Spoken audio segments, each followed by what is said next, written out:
In today's video, we're going to debunk all the lies which have been told to women. Yes, all our lies we have been lied to, and we are exposing all of those lies in this video. Get a piece of paper, get a pen, and jot things down. One of the biggest lies that is told to women is that their prime is in their 20s, because this is when they're the most beautiful, this is when they look the most youthful, and this is when they're able to attract the most amount of men, because by the time they reach 30, no man is going to want them anymore, because they're in their 30s now, and women in their 30s are red flags. They're not as desired as women who are in their 20s. So marry in your 20s, marry early on so you can find a man, because when you're in your 30s, no one's going to want you.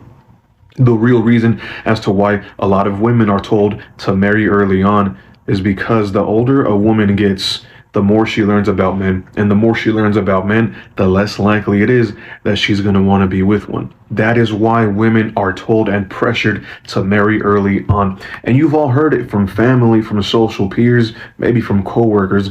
You're 30, why haven't you had a kid yet?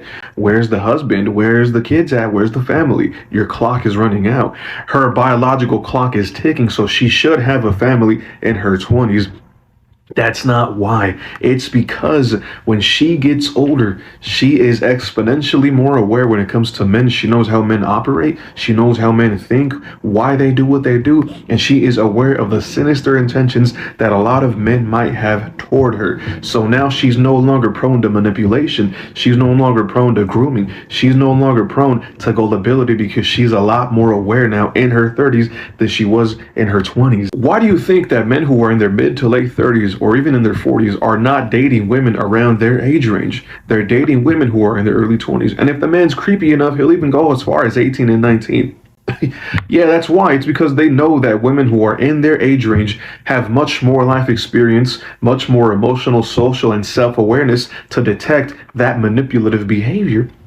They're not going to fall for the bullshit. Pressuring women to marry early on is not because they're in their prime. A woman's prime is literally subjective. A woman could be in her prime in her 30s, 40s, 50s, maybe even 60s. It's entirely subjective as to what she views her prime as. And the whole idea of women being in their prime in their 20s is entirely superficial, because this just goes to show that the emphasis placed on prime is merely through the physical aspect. They're in their prime because this is when they look the best. That's stupid. Do not get it twisted. The reason as to why women are told to marry early on is because the older they get, the more they know about men. The more they know about men, the less likely it is that they're going to want to deal with one. And I'll even go as far as saying that marrying at a young age could potentially be one of the worst decisions of your life. Enjoy your youth, enjoy your beauty, and don't let anyone rob you of it, because that's something that you will never get back.